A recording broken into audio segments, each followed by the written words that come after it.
Hello বন্ধুরা, SD লাইফের আরও একটা নতুন ব্লগে তোমাদের সবাইকে অনেক অনেক স্বাগত আর অনেক অনেক ভালোবাসা। তো সকাল সকাল ঘুম থেকে উঠে বাসি ঘরদোর পরিষ্কার করে তারপর তোমাদের দাদাভাইকে চা করে দিয়েছি। তোমাদের দাদাভাই চা খেয়ে চলে গেছে। তারপর দেখো আমি স্নান করে নিয়েছি, স্নান করে এই যে চলে এসেছি ঠাকুর ঘরে। আজকে দ্বাদশী, তো সেই জন্য গোপালকে একটু চিড়ে দই দেবো বলে কাজলকে দিয়ে চিড়ে দই আনিয়ে নিয়েছি।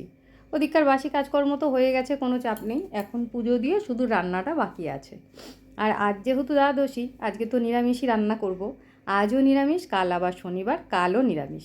তো যাই হোক বন্ধুরা, আগে আমি ঠাকুরের আসনটা পরিষ্কার করে নিয়ে তারপরে গোপালকে স্নান করাবো, স্নান করিয়ে তারপর পুজো দেবো। তো চলো গোপালকে কি করে স্নান করাই তোমরাও একটু দেখো। তো প্রথমেই দেখো আমি গোপালের জামা কাপড় ছাড়িয়ে একটা পাত্রে বসিয়েছি। আর আমার গোপু সোনাকে আমি প্রত্যেক দিন এই পাত্রেই স্নান করাই। তো পাত্রটা দেখো কি সুন্দর, ওই পাত্রটা যেখানে আমি বসিয়েছি ধরে ঘোরাচ্ছি, কি সুন্দর ঘুরছে। গোপু সোনার বদলে যদি এখানে কোনো একটা বাচ্চাও থাকতো, সেও কিন্তু মজা পেত এইভাবে যদি আমি পাত্রটা ঘোরাতাম। তো যাই হোক দেখো, আমি এখানে এক ঘটি জল নিয়ে নিয়েছি আর তার মধ্যে একটা তুলসী পাতা দিয়ে দিলাম। আমি প্রত্যেক দিনই গোপু সোনাকে স্নান করাই এইভাবেই, এক ঘটি জল নিয়ে নিই, সঙ্গে একটা তুলসী পাতা। তো চলো স্নানটা করিয়ে নিই। তো স্নান টান করে দেখো আমার গোপু সোনা একটা নতুন জামা পরে বসে আছে। তো চলো আমি সব কিছু গুছিয়ে নিই, তারপর আবার পুজো দিতে দিতে ফিরছি।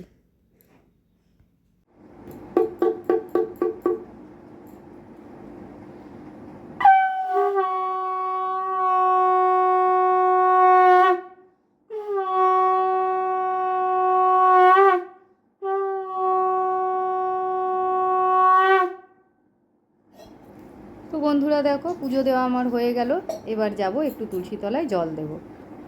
তো বন্ধুরা তোমরা তো জানোই আমাদের বাড়িতে মায়েরও মন্দির আছে, আর আমি প্রত্যেক দিন এইভাবে পুজো দিয়ে তুলসী তলায় জল দিই, আর সঙ্গে মায়ের মন্দিরে বাবার মাথায়ও একটু জল ঢালি, মায়ের কাছে ফুল জল দিয়ে আসি। কিন্তু যেহেতু এখন আমাদের কাল অসুখ চলছে, 1 বছর এখন মায়ের মন্দিরে আমরা উঠতে পারবো না। তাই পুজো দিতে দিতে এই যে আমি তুলসী তলায় জল দিতে যাচ্ছি, আমার খুব মন খারাপ লাগছে, কেননা এখন 1 বছর আমি মায়ের মন্দিরে উঠতে পারবো না। এইভাবেই চলতে হবে আর কি, 1 বছর, তারপরে আবার 1 বছর দেখতে দেখতে কেটে যাবে, তাই না? যেদিনকে একটু চাপ কম থাকে, কাজ কম থাকে, সেদিনকে না মন শান্তি করে একটু ধীরে সুস্থে পুজো দিতে পারি। আজকেও নিরামিষ রান্না বান্না, আর আজকে বেশি কিছু করব না, একটাই তরকারি করব আর ভাত করব। তো সেই জন্য আজকেও একটু শান্তি করেই পুজোটা দিলাম, অনেকটা সময় নিয়েই পুজো দিতে পারলাম। প্রচণ্ড গরম পড়েছে জানো তো। এই গরমকালে সব কিছুই ভালো লাগে, কিন্তু কাজ করতে গেলে এত কষ্ট হয় কি বলবো তোমাদের। আর বিশেষ করে ঠাকুর ঘরে ঢুকে যখন ঠাকুর পুজো দিচ্ছ, তখন দেখবে ধূপকাঠি জ্বালাতে, প্রদীপ জ্বালাতে পাখা চালানো যায় না, কিন্তু তখন যেন আরও কষ্ট। ওদিকে পুজো হয়ে গেছে, সবাইকে প্রসাদ দিয়ে একটু প্রসাদ মুখে দিয়ে চলে এলাম ঘরে ভাত নিয়ে। কাল যেহেতু একাদশী ছিল, আজকে সকাল দিকে একটু ভাতই খেতে হবে, না হলে তোমরা তো জানোই আমি সকালবেলায় টিফিনে কখনো ভাত খাই না, কিন্তু আজকে বাধ্য হয়ে আমাকে খেতে হচ্ছে। তো আমি কি কি দিয়ে খাচ্ছি দেখো, এখানে ফুলকপি ভাজা আছে, উচ্ছে আলু ভাজা আছে, আর মুগ ডাল লঙ্কা দিয়ে সেদ্ধ করা, মুগ ডাল সেদ্ধ, আর সঙ্গে আছে শশা।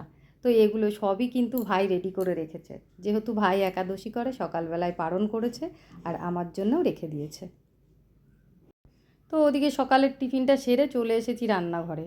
রান্নাঘরে এসে দেখো আগে ভাত বসিয়ে দিয়েছি, আর এদিকে কড়াই বসিয়ে দিয়েছি। আজকে যেহেতু সকালবেলায় একটু সময় নিয়েই পুজো করতে হবে সেটা আমি জানতাম, তাই কাল রাতে এঁচোড়টা আমি কেটে রেখেছিলাম। আর এখন দেখো আলুটা কেটে নিয়েছি, আর এঁচোড়টা আমি প্রেসারে একটা সিটি দিয়ে আগে সেদ্ধ করে নামিয়ে রেখেছি। তো বেশিক্ষণ লাগবে না রান্না করতে, একদিকে ভাতটা বসিয়ে দিয়েছি আর একদিকে তরকারিটা করে নিলেই আমার হয়ে যাবে। তো এখানে তো এঁচোড় সেদ্ধ তোমাদের দেখালামই, আর ওদিকে আলু কেটে নিয়েছি আর মশলাটাও আমি করে নিয়েছি। আর আজ মশলার মধ্যে দিয়েছি কতগুলো পাকা লঙ্কা, দুটো টমেটো, আর একটু আদা। তো চলো এবার রান্নাটা করে নিই। প্রথমে দেখো কড়াইতে আমি তেল দিয়েছি, আর বেশ অনেকটাই তেল দিয়েছি। এক তো নিরামিষ রান্না, তার উপর আবার মশলাপাতি সব রকম দেওয়া যাবে না, কিন্তু আমার জানো তো এই নিরামিষ এঁচোড়টাই বেশি ভালো লাগে। তো যাই হোক বন্ধুরা, তোমরা দেখতেই পেলে আমি ফোড়ন দিয়ে দিয়েছি। ফোড়নে দিয়েছি গোটা জিরে আর কয়েকটা তেজপাতা, আর সঙ্গে একটু গোটা গরম মশলা। তারপর তেলের মধ্যে দিয়ে দিলাম আলু। আর আলুটা যেহেতু আমি সেদ্ধ করে নিইনি, তাই ভালো করে একটু ভেজে নেব। তো বন্ধুরা দেখো, আলুগুলো ভেজে নিয়েছিলাম, মশলাটা ভালো করে কষিয়ে এঁচোড় দিয়ে একসাথে কষিয়ে নিলাম।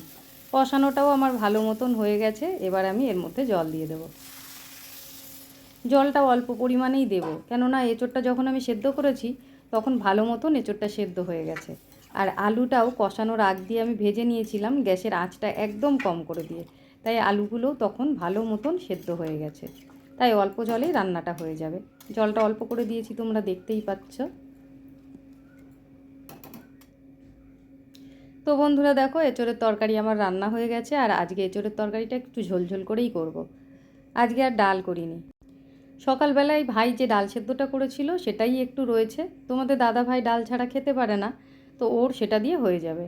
আর এই যে এঁচোড়ের তরকারিটা করছি, আমার ছেলেও খেতে খুব ভালোবাসে, আর ভাই আর আমি, আমাদের তিনজনের কিন্তু শুধু এই এঁচোড়ের তরকারিটা দিয়েই খাওয়া হয়ে যাবে, আর কিচ্ছু লাগবে না। তো তোমরা দেখতেই পেলে আমি একটু গরম মশলা বেটে রেখেছিলাম। আজকে আমি গোটা গরম মশলাই একটু বেটে নিয়েছি। তো গরম মশলা বাটাটা আমি এর মধ্যে দিয়ে দিয়েছি। আর সব সময় রান্না করার সময় আমি গরম মশলাটা দিয়ে একটু রান্না করি। আর একটু রান্না করে নিলে গরম মশলার একেবারে যে কাঁচা গন্ধটা সেটাও থাকবে না, আর সুন্দর একটা সেন্ট হবে। আর এর মধ্যে ঘি দিতে পারলে ভালো হতো। আজ আমার ঘরে কিন্তু ঘি নেই, সেই জন্য আমি আর ঘি দিতে পারলাম না। নিরামিষ তরকারির মধ্যে একটু ঘি দিলে তার স্বাদটাই অন্যরকম হয়। তো বন্ধুরা দেখো, এঁচোড়ের তরকারি রান্না আমার হয়ে গেছে। আর তোমরা দেখলেই আমি অনেকটাই আজকে এঁচোড় রান্না করেছি। আসলে কাঁঠালটা অনেকটাই বড় ছিল, পুরোটাই কেটে নিয়েছিলাম, তাই দুবেলার তরকারি আমি আলাদা আলাদা করে রেখেছি। তো চলো এবার খাওয়া দাওয়া সেরে পরে আবার আসছি। তো বন্ধুরা, সেই দুপুরবেলা খাওয়া দাওয়া সেরে তারপরে একটু দুপুর টাইমটাতে রেস্ট নিই, তোমরা তো জানোই। কিন্তু রেস্ট নিতে গিয়ে আর রেস্ট নিতে পারছি না, জানো তো, এত পরিমাণে গরম পড়েছে, ঘরে থাকা যাচ্ছে না। তো সেই জন্য সন্ধ্যের টাইমটাতে দেখো একটু ছাদে এসেছি। সন্ধে বলতে এখনও পুরোপুরি সন্ধেটা লাগেনি, খোলামেলা জায়গায় আসলে বেশ ভালোই লাগে।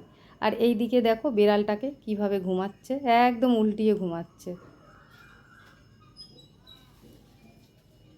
ছাদে এসছি, ছাদেও কিন্তু গরম লাগছে, কেননা ছাদের যে মেঝেটা সেটা তো গরমই, তাই না?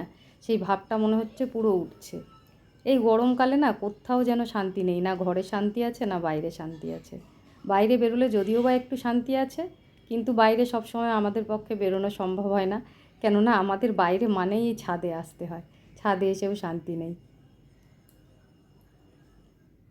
তো বন্ধুরা দেখো, ছাদ থেকে ঘুরে ফিরে চলে এসেছি আবার ঘরে। আমি ঘরে আসার পর কাজল সন্ধে দিয়ে দিল, তাই আমার আর সন্ধেটা দিতে হলো না। তারপর দেখো চা করে নিয়েছি। একবারে চা করে ভাইকে দিয়ে দিলাম, বাবাকে দিয়ে দিলাম, আর আমি ঘরে একটু চা নিয়ে বসে এই যে চা খাচ্ছি। দুধ চা আমি খুব একটা খাই না, কিন্তু যেহেতু ভাই বললো আজকে দুধ চা খাবে, তাই দুধ চাই করেছি। তো চলো, আজকের ভিডিওটা আর বড় করব না, আজকের ভিডিওটা এই পর্যন্তই। তোমাদের কেমন লাগলো অবশ্যই কিন্তু আমাকে কমেন্ট করে জানিও।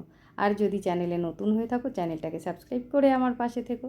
চলে আসবো আবার কোনো নতুন ভিডিও নিয়ে। ততক্ষণের জন্য তোমরা খুব ভালো থেকো, সুস্থ থেকো, আর যেভাবে আমার পাশে আছো এভাবেই আমার পাশে থেকো।